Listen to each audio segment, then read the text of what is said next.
All right, I'd like to call this meeting of the West Allis Milwaukee School Board to order. Mr. Sickich, could you please lead us in the pledge? Certainly. I pledge allegiance to the flag of the United States of America and to the republic for which it stands, one nation, under God, indivisible, with liberty and justice for all. Thank you very much. Suzette, would you please call the roll? Yes. Mr. Burns, Present. Mr. Becker. Here. Mrs. Kaiser, Here. Mr. Keller is excused. Ms. Deal is excused. Mrs. Carr, Here. Mr. Sickich, Present. Mrs. Lee, Present. President Lee. Here, proper notice of this meeting has been posted in accordance with open meeting laws of the state of Wisconsin. Do we have any modifications to the agenda this evening? We have no changes. Okay, well then we'll move right into the superintendent's report. Great, thank you and good evening, everybody. We'll start with 6.1, district recognitions. And our first one here is from Central High School this evening. So congratulations to the West Allis Central football team and head coach Shenard Haywood for the strong ending to their summer training at UW Platteville. 54 student athletes participated in the camp 1 year after Central made the decision to not field a varsity football team. This is a tremendous accomplishment and is an indication of the outstanding work of Coach Haywood, his entire staff, and most importantly, perseverance of our student athletes. So it's really exciting to see that kind of turnaround in one of our athletic programs. And then I will go on to 6.2. There is no 6.2, which is typically the legislative update. There was just nothing new to report on. So then we'll jump over to some updates and information items. So there were no public comments at our last meeting. That was on July 25th. So there's nothing to follow up there. A little bit of an update. The board is aware of this, but if there's any public watching on our facility planning process around our schools that will consolidate and then what to do with the vacant properties. So we recently met with representatives from the city of West Allis, gathered input on ideas for the reuse of some of the vacant schools, some of their ideas. Those ideas will be incorporated into the next steps in the process with our school board when we meet to share the various scenarios for which each vacant school might be used. And then we're going to be asking the board to prioritize those ideas. Like I've said in the past, prioritizing, there may be 9 possible ideas. We can't spend the dollars and time to investigate all 9. So what are the most viable, important from the perspective of the board? And then we'll develop either develop plans around that or solicit proposals depending on what the ideas might be. If it's redeveloping into some other use, then obviously we need to go to the market to solicit proposals from developers and bring back more detailed plans to present to the board to start moving towards some decision making. The other big piece that the board will be working on in the coming months is the superintendent search, as I'm retiring at the end of the current school year. So last week, we released a request for proposals to 6 leading superintendent search firms. So these firms all conduct national searches. They all have more of an emphasis and a success record in the Midwest. So proposals are due at the end of next week, and they're going to go to Suzette. And then I'll work with Noah and Brian to develop a rubric for the board to use to evaluate the proposals. And then we'll share the rubric and the individual proposals with each board member. You'll have some homework to do to go through and evaluate them. And then the board will come together and it'll be really Noah's job to facilitate a consensus around the evaluations leading to a decision about which firm you want to work with going forward. And then the firm really takes over from there. And I kind of step back and they step into the process with all of you and build the calendar and those kind of things. Today we had our leadership launch. And so it was our first kind of official leadership meeting of the year. And we were over at the rec center. And we're working with Colin Seal. Colin Seal is an attorney. He was a classroom teacher and then put himself through law school at night. Fascinating. Talk about powerful. He is the founder of an organization called Think Law.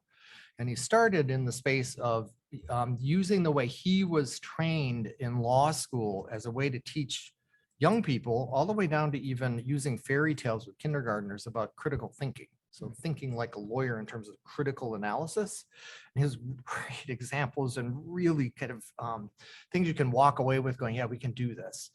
He also, his most recent book is called Tangible Equity. So it really is, in his work with us today was really looking at and having us look at our equity beliefs and really get focused on how can we bring these to life? How can they become action? And so we're looking forward to working with him more during the year, and he'll spend time in one particular school doing some coaching work just to see how that work evolves with us. And I also, while we're talking about the leadership launch, I want to thank Deidre and her team for organizing all of this. It really was a challenging and I think really inspiring launch for our leaders. So it's kind of the formal beginning of the school year from the leadership side.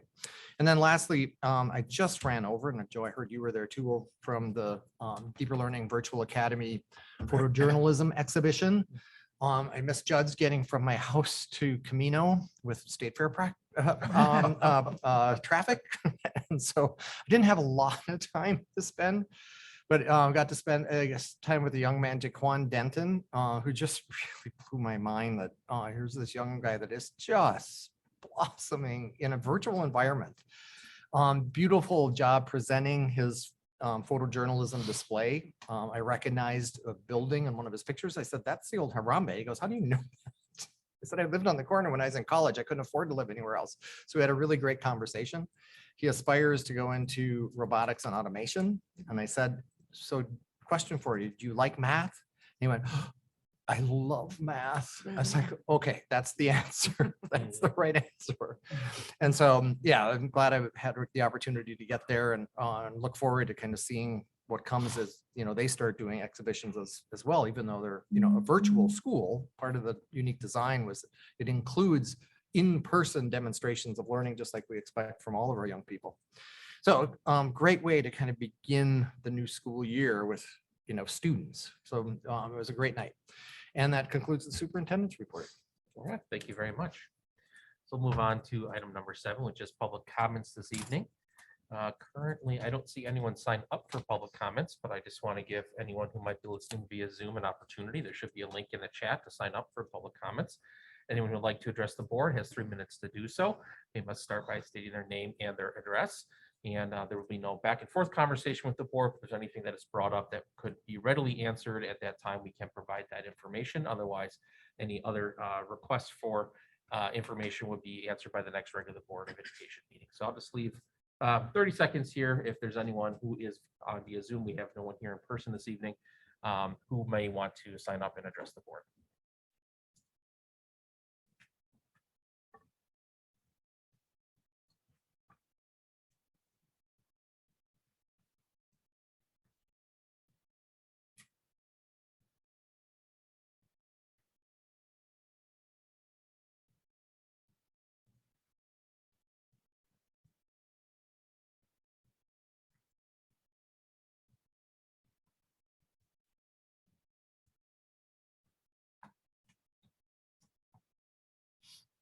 All right, seeing no one sign up, I'm going to close public comments at this time. We'll move on to item 8, our board reports, starting with item 8.1, review of the board calendar.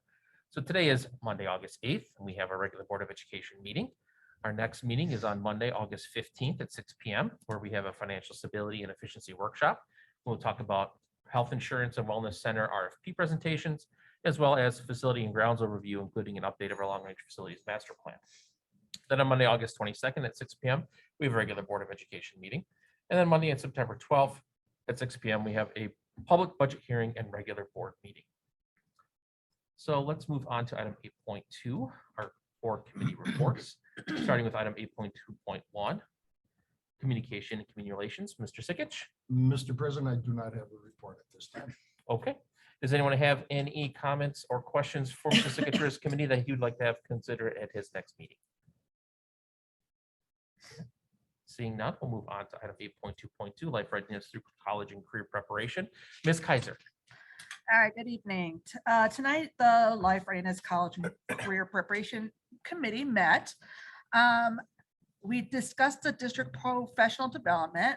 The employee engagement survey showed that staff are, a lot of staff are ready to move forward with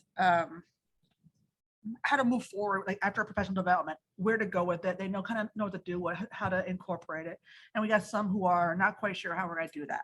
So as Deidre will be considering to work on that. And also the district as a whole has a really good grasp on the definition of equity. And now we want to move more toward actions on those equity issues.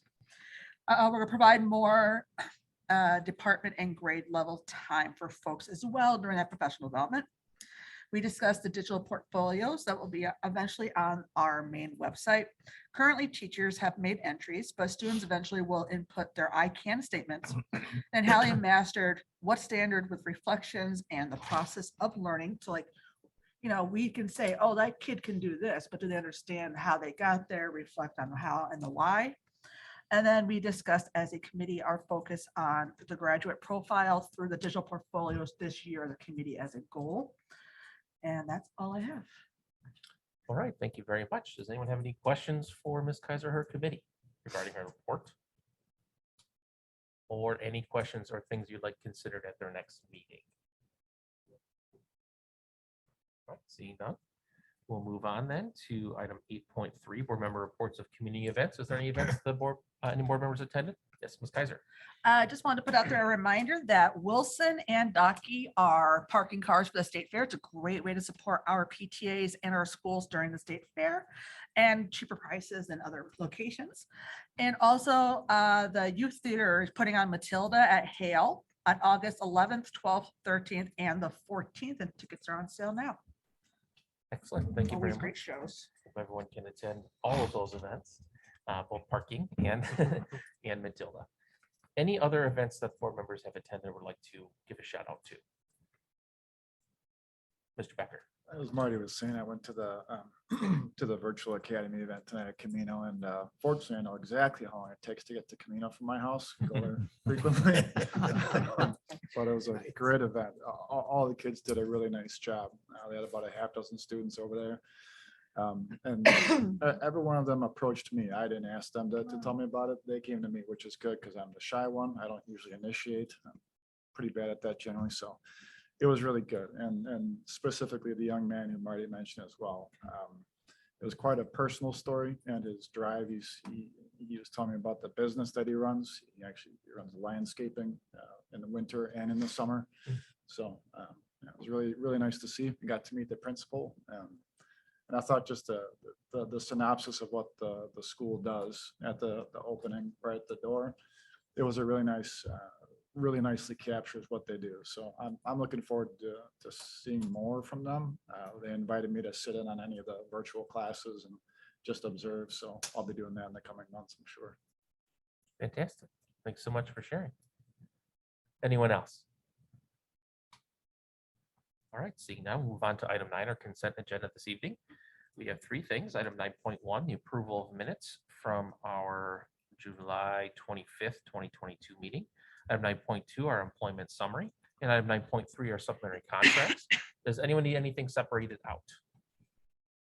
If not, I'd look for a motion. So moved. Second. We moved and seconded. Any last minute discussion? All right, all those in favor? Aye. Opposed? All right, that passes. Then move on to item 10, our action items this evening with item 10.1, collective commitments and clarifying responsibilities of the school board. Myself and Dr. Litzman. Right, so this, the origin of the work really comes from a different iteration of the school board, but a number of members that are currently on the board were part of developing a set of shared commitments. So it's really the board's internal commitment or your commitment to one another as school board members and the way you want to work together when you're assembled as a board.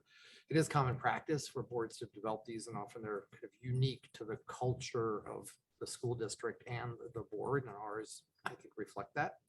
And so the board recently did some work with Drew Howick, and it was really out of that work, some revisions. And since the board approved the original ones, in order for these to be official, the board that developed or revised these needs to take action on them again. So that's really what's in front of you this evening. I don't know if you want to add more, Noah. Yeah, so I mean, essentially, you remember the workshop that we had, and so we had gone through what was there previously, what a previous board had kind of gone through and thought that this is what we want to do. We made some changes, some modifications based on kind of what we're working through right now and what our current makeup of the board is. And so this is just kind of an official commitment that, like, yes, each one of us is going to try to hold these things when we're working with each other, we're working with administration, and when we're working with the public. So this is kind of our official stance of doing that. Any questions or comments about this?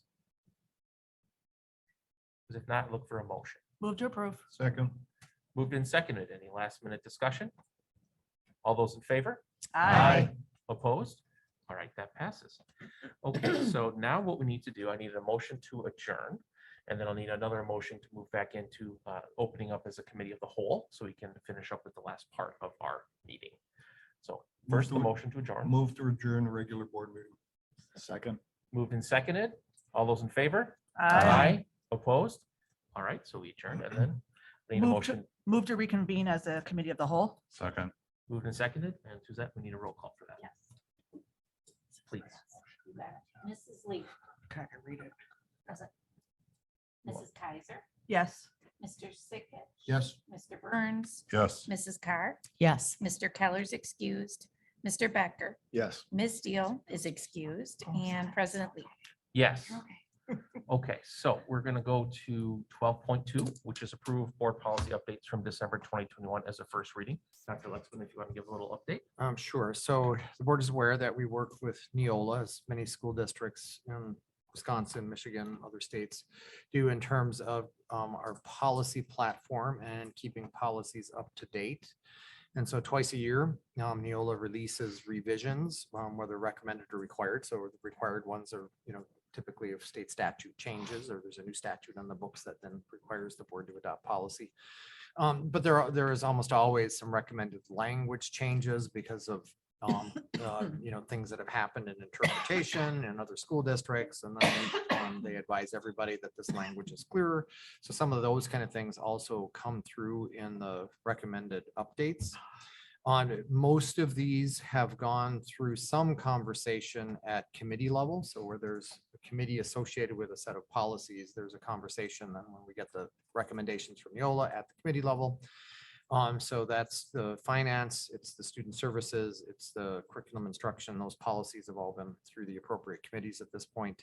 The ones that don't have the policies that don't have an associated committee other than the committee of the whole, when the board convenes as it is right now, are the administrative policies and the board's bylaws, right? So this is really the first time any board members are seeing those particular items. And so the purpose of a first reading is really then to allow the entire board, if there are questions about language or questions that were in the conversation from your various committees, this is the opportunity to have that discussion. We may not have answers to the questions immediately, but that's why there's a first reading and then 30 days later, a second reading. Sometimes board members ask questions like, "Ooh, if we change that, we probably want an attorney to review it." So we have the 30 days to go back and then come forward with, here's what an attorney has advised in terms of the direction that you may want to take. So with that introduction, I'll turn it back over to you. No. So as Dr. Lexman mentioned, a lot of this has gone through committee except for the bylaws and administrative policies. So the first thing I want to do is ask if any of the committee members who looked through any of these, that had anything they wanted to say or any comments about the policies that they reviewed. I want to be able to talk about that right now first. And then we'll move into the bylaws administrative policy questions after that. Sound okay? So is there any committee work that you guys did? I had discussion about these policy changes. Any questions, comments that you want the entire board to be aware of? So the ones that went through committee, everyone's okay with the proposed language changes, et cetera? Okay. Yes. All right, so let's move on to the administrative policies and the bylaws. Mr. Burns, did you have something for a policy? Or are you on to the, For a different policy, okay, which one? the student one. The student policy changes, is that, or am I too far ahead? No. Student policy changes, okay, go ahead. Just a question with this one, because of language and things. It refers to parent a lot in here, and since some of our kids don't have a parent, does that impact them? Should it be more something like guardian? Yeah, or crossed out custodian? guardians. I have to look back, maybe in the definitions and the bylaws, parent now becomes all encompassing. But I'd have to look back. Yeah, under And that's fine if that's what it does, Yeah. it just as a curiosity, since a lot of people and a lot of Right, things have yep. moved away from parent. That was all. That was all? Yeah, Okay, just a question. all right, so we'll just check on that to see if the definition is expanded. Thank you. Anything else before we move on to administrative policies and the bylaws? Okay, all right, open up questions or comments about the administrative policies or bylaws at this time.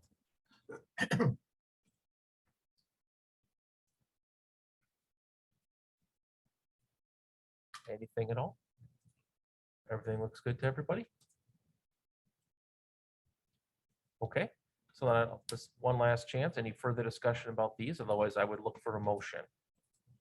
Again, this is a first reading. We have 30 days. If you come up across something, somebody asks a question about it, you can always email administration and say, hey, this is up front. Can we get a question with it? Just a point of clarification. Sure. Are we taking them as a group or individually? We can, if there's no, if no one has any problem with us taking it as a group, we can take it as a group and pass them. If we'd rather pass them individually, then we can do it that way as well. That was my question, because then I was gonna move that we take them as a group. I'm sorry, Ms. Kaiser? Real quick for Mr. Burns, it actually says in there for parent definition, the natural or adoptive parents or the party designated by the courts as legal guardian, custodian or surrogate of a student. It's right there in the bylaws. Just missed it. Thank you. That just saved Marty some time. Right, it's like, Yeah. okay, that one's off my list. Thank you. Now you can go to the fair. All right, so is there any concern with us taking these as a group for passing? Okay, so then, Mr. Sikich. Did you already move to take them I as a already group? moved the Oh, part second. second. Second. Okay, moved in second, so we're gonna pass these as a first reading as a group. All right, all those in favor? Opposed? All right, that passes. And then we're just looking for. Move to a motion adjourn. Second. Moved and seconded. All those in favor? Aye. Opposed? All right, everyone, we are adjourned.